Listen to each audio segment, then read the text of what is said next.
Morning. नमस्कार, welcome to Chandra प्रचित classes. आज हम बात करेंगे स्टैटिस्टिक्स के बारे में। तो स्टैटिस्टिक्स के 2020-21 का जो मिड सेम एग्जाम था एमसीक्यू टेस्ट, उसका कंप्लीट सॉल्यूशन आज हम देखेंगे। तो शुरू करते हैं हमारे चैनल के पेज के ऊपर।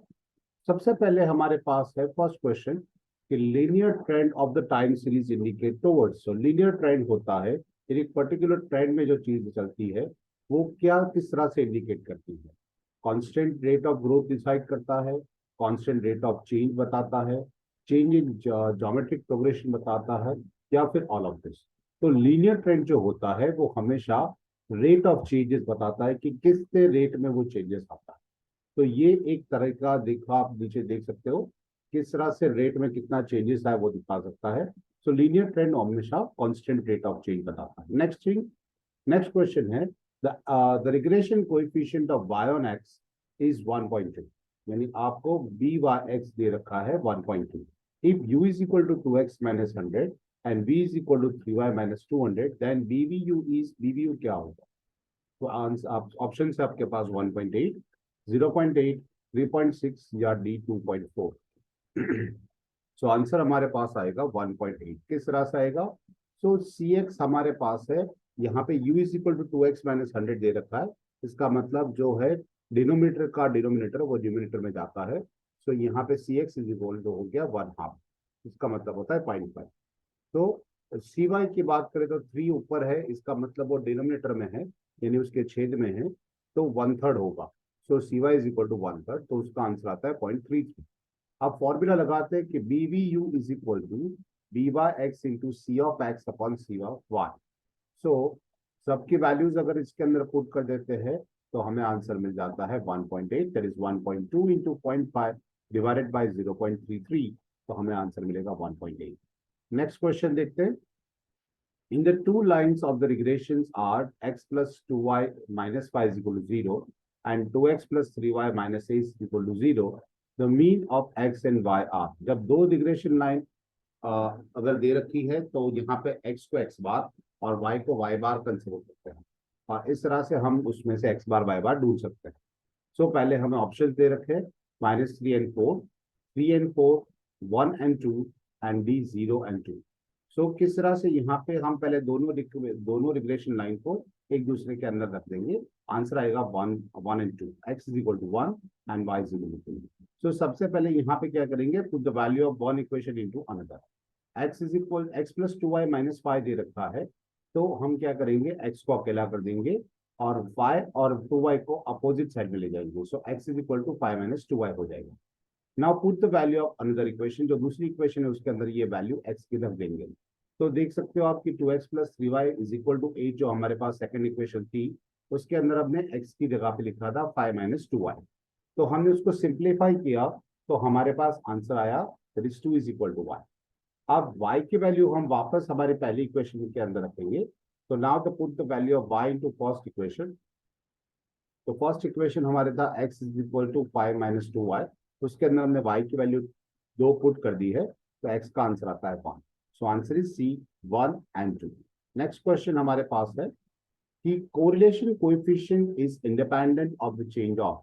यानी कोरिलेशन कोएफिशिएंट इंडिपेंडेंट होता है, किस तरह के चेंज से इंडिपेंडेंट होता है, ओरिजिन से, चेंज ऑफ ओरिजिन या चेंज ऑफ स्केल, या फिर बोथ ओरिजिन एंड स्केल, या फिर नाइदर ओरिजिन नॉर स्केल। तो कोरिलेशन कोएफिशिएंट वो होता है उसके ओरिजिन और उसके स्केल दोनों से। So A and B both both answer आएगा।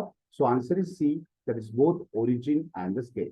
नेक्स्ट क्वेश्चन होता है हमारे पास the method of the ratio of moving average is used to find out. इस क्या चीज ढूंढने के लिए हम मूविंग एवरेज मेथड को फॉलो करते हैं। एक तो seasonal variations, irregular variations, circular variations, या फिर साइक्लिकल वेरिएशंस। तो अगर मेथड ऑफ मूविंग एवरेज अगर आपको फाइंड करना है वो सीजनल वेरिएशंस के लिए यूज होता है।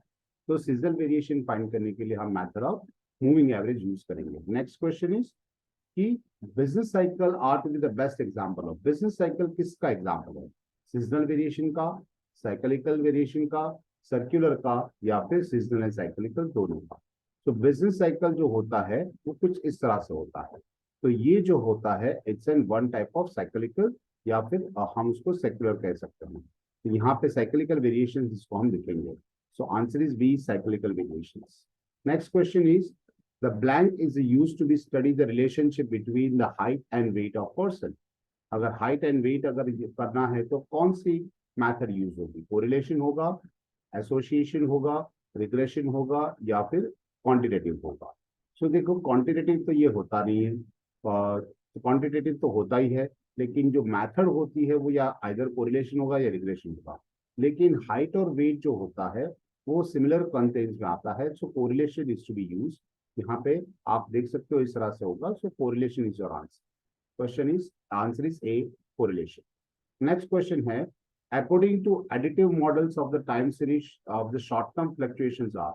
शॉर्ट टर्म फ्लक्चुएशन में एडिटिव रूल अगर आपको अप्लाई करना है तो किस तरह से? ऑब्जर्व वाई वैल्यू से एक्सपेक्टेड वाई वैल्यू प्लस करना होगा, एक्सपेक्टेड वैल्यू में से ऑब्जर्व वैल्यू माइनस करना है, ऑब्जर्व वैल्यू में से एक्सपेक्टेड माइनस वैल्यू माइनस करना है, फिर या expected values of Y into observe value of Y. तो हमेशा याद रखना कि ये जो होता है ऑब्जर्व वैल्यू में से एक्सपेक्टेड वैल्यूज जो हमारी आती है वो माइनस की जाती है. So answer is your C, that is observe Y minus expected Y. इसको हम वाई माइनस वाई कैप भी कहते हैं. So answer is C, Y minus Y cap. Next question, if the two variables have the perfect negative correlation, then the value of r is equal to. अगर negatively correlated है तो value of r क्या होगी? -1, 0, +1 या none of this. -1 जो होता है वो नेगेटिव कोरिलेशन के लिए है, परफेक्टली नेगेटिव कोरिलेशन के लिए. 0 किसके लिए होता है? जिसके लिए कोई रिलेशन ही नहीं है तो 0 होगा. +1 परफेक्टली पॉजिटिव कोरिलेशन के लिए. तो यहाँ पे आंसर हमारे पास आएगा ए, दैट इज -1. नेक्स्ट क्वेश्चन जो है नेगेटिव कोरिलेशन की, यहाँ पे आप देख सकते हो किस तरह से दिखाया जाता है.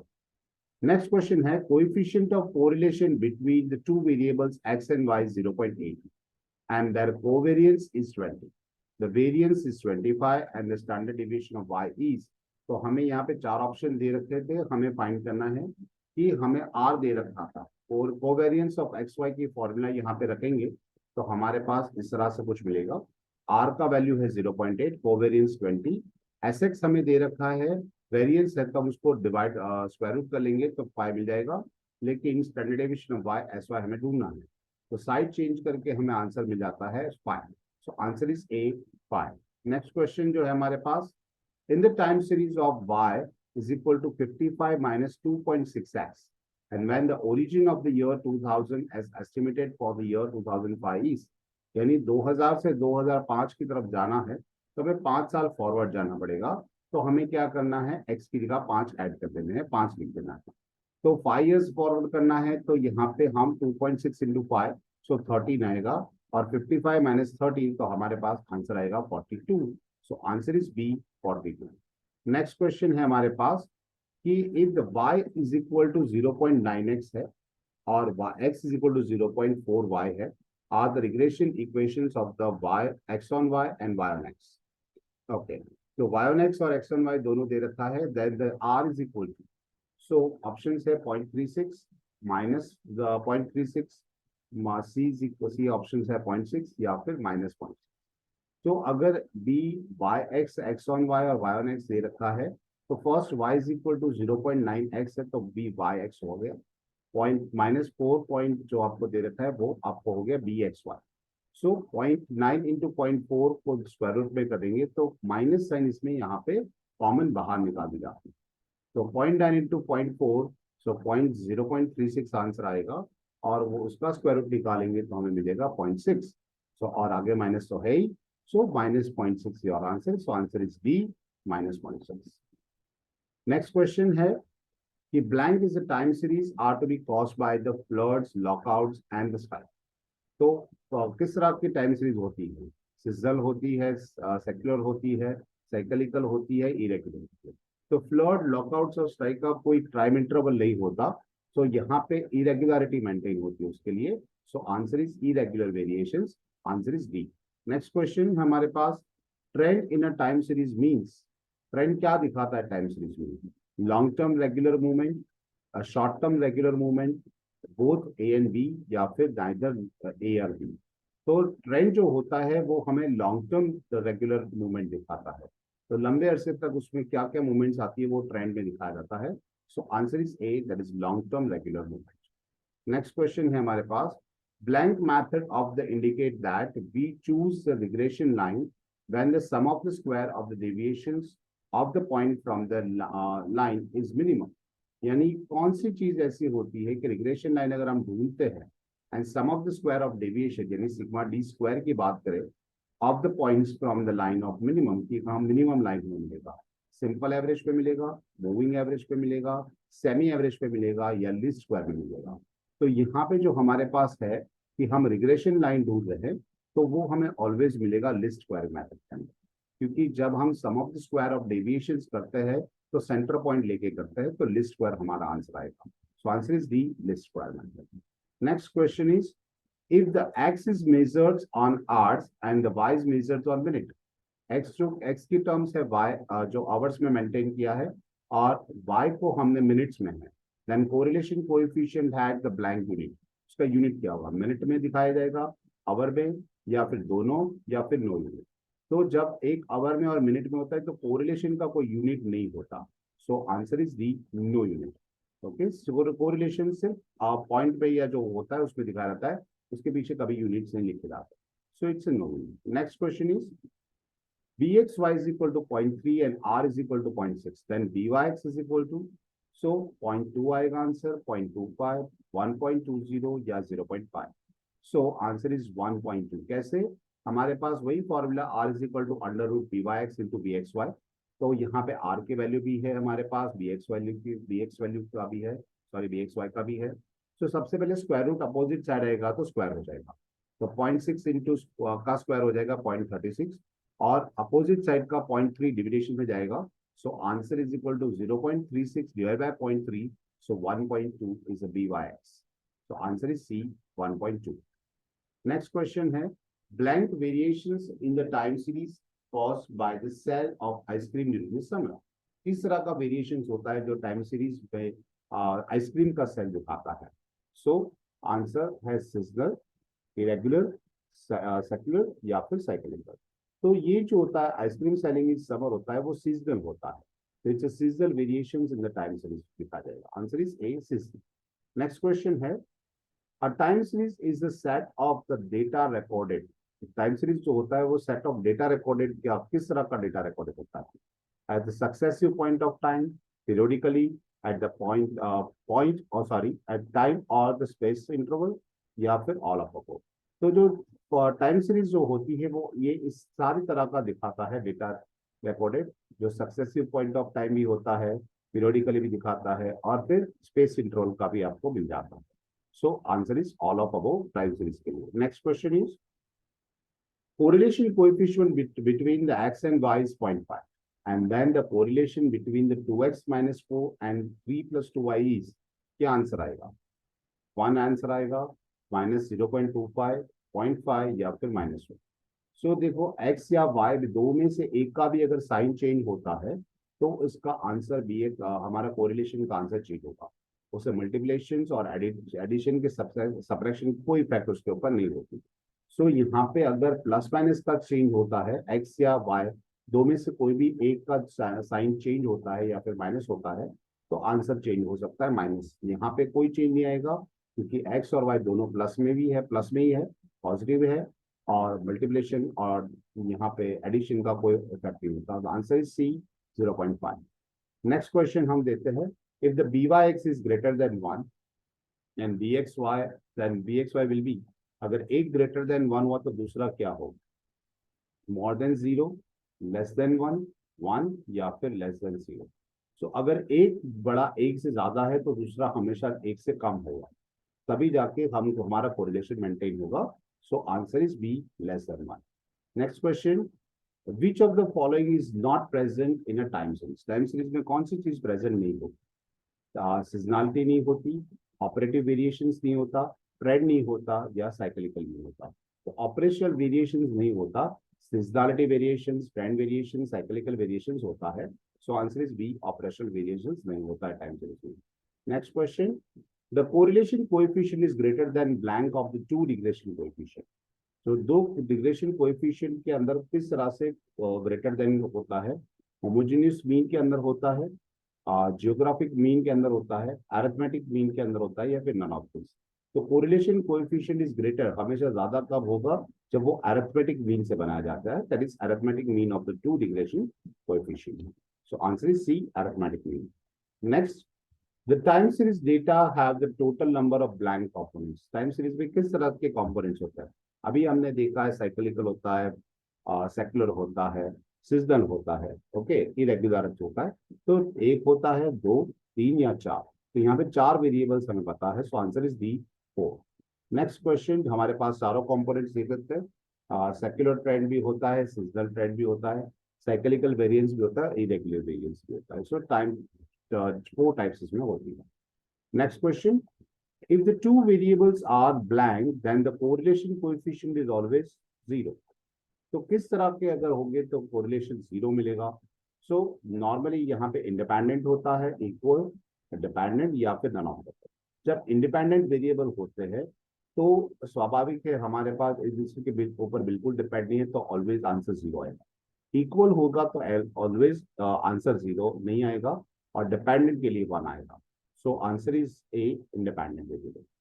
Next question, the independent variables is also called as. Independent को क्या करेगा, रिग्रेसर कहेंगे, प्रेडिक्टर कहेंगे, एक्सप्लेनेटरी कहेंगे, या फिर ऑल ऑफ दैट। सो ये सारे नाम इंडिपेंडेंट वेरिएबल के लिए ही है। So answer is D, all of that. Next question, if the point of the scatter diagram shows a tendency of increasing, अगर scatter diagram increasing दिखा रहा है, together with the value of r will be, तो r की value क्या होगी, positive होगी, negative होगी, 0 होगी, या फिर नन होगा। सो अगर इंक्रीजिंग दिखा रहा है तो पॉजिटिव होगा। So answer is positive, A. Next question, in the moving average method we cannot find the trend value of the sum। इसकी हम ट्रेंड वैल्यू फाइंड नहीं कर पाएंगे। मूविंग एवरेज के अंदर स्टार्टिंग पॉइंट्स की अंदर नहीं मिलेगी, या फिर एंडिंग पॉइंट पीरियड्स के नहीं मिलेंगे, बिटवीन पीरियड्स का नहीं मिलेगा, या फिर स्टार्टिंग एंड एंड। जब भी मूविंग एवरेज होता है तो 3 इयर्स 5 इयर्स मूविंग होता है, तो ऊपर के 2 या आखिर के 2 या ऊपर के 3 या आखिर के 3 वेरिएबल्स छूट जाते हैं। So starting and end periods can not be measured. So answer is D, starting and end periods. Next question है हमारे पास, in semi average method if the number of observations are odd then neglect blank observation while conducting average। अगर semi average method हम apply कर रहे हैं तो अगर ऑड नंबर्स दे रखे तो हम किसको निगलेक्ट कर लेंगे, लास्ट को निगलेक्ट करेंगे, फर्स्ट को, मिडिल मोस्ट को, या फिर एनवर्ड को। सब सेमी एवरेज फाइंड कर रहे हैं तो मिडिल मोस्ट जो हमारे पास होता है उसको हम निगलेक्ट करना पड़ता है। So answer is C, middle most. Next question is the correlation coefficient between X and Y 0.8 then blank. तो क्या होगा, अगर आपका कोरिलेशन कोएफिशिएंट 8 है, so there is an high degree of positive correlation. सही है, क्योंकि एक से नजदीक है, तो 0.8 हमारे लिए हाईली कोएफिशिएंट कहलाएगा। B, 36% variations are not explain. अगर 0.8 है इसका मतलब ये कहेगा, उसको परसेंटेज में दिखा जाए तो इट्स एन, हम कह सकते हैं उसको, उसका डबल कर लेते, तो आर स्क्वायर जो होता है हमारा 0.36, तो वो not explained by the independent variable the dependent variable. ये भी सही है। 64% ये एक्सप्लेन करता है इंडिपेंडेंट वेरिएबल और डिपेंडेंट वेरिएबल, और बाकी का होता है ऑल ऑफ अबोव। तो ये तीनों जो सेंटेंसेस सही है। 0.8 का स्क्वायर होता है 64, तो 64% वो एक्सप्लेन करता है इंडिपेंडेंट एंड डिपेंडेंट वेरिएबल्स, लेकिन उसका अपोजिट 100 माइनस 64 करेंगे तो 36 आएगा, जो कि वो 36% एक्सप्लेन नहीं करता है। और ये 1 से रिलेटेड है, यानी 1 से नजदीक है, तो इसका मतलब ये पॉजिटिव कोरिलेशन हो गया, highly degree of positive. So all of this are correct. So answer is D, all of above. सो ये हमने 2020-21 के अंदर जो भी एमसीक्यूज हमने डिस्कस किए, आशा है आपको समझ में आ गया होगा। और हमारे चैनल में आपका स्वागत है। आप हमारे चैनल को सब्सक्राइब कीजिए और हमारे चैनल के वीडियोस और भी देखते रहिए, अपने फ्रेंड्स के साथ शेयर कीजिए। Have a good day.